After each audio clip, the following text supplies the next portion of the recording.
আসসালামু আলাইকুম রহমতুল্লাহি বারাকাতুহু। সম্মানিত অডিয়েন্স, সম্মানিত ভাই বোনেরা, সবাই কেমন আছেন? আজকে আমার পার্সোনালি ব্যবহারের মোবাইল দিয়ে কিন্তু আমি ভিডিওটা করে নিয়ে আসছি।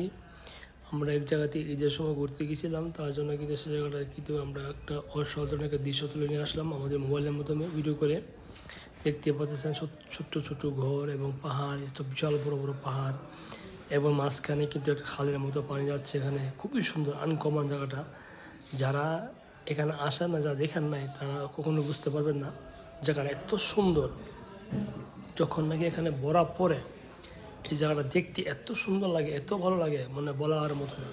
এই দেখছেন ছোটো ছোটো পাহাড়গুলির মধ্যে কিন্তু তারা এখানে পাহাড় কেটে কেটে তারা কিন্তু বাড়ি ঘর বেরিয়ে ফেলছে। এখানে তারা থাকতে পারতেছে, ফ্যামিলি নিয়ে ফ্যামিলি থাকতে পারতেছে। এবং দেখেন তারা যে এখানে একটা রাস্তা দেওয়া, সেই রাস্তা দিয়ে কিন্তু আমরা যাতায়াত করতেছে, খুব সুন্দর। দেখেন রাস্তা খুবই সুন্দর, এবং এখানে কিন্তু মাঝখানে খাল আছে, সেই জায়গাটা অনেক সুন্দর। আশা করি সবার কাছে ভিডিওটা ভালো লাগবে।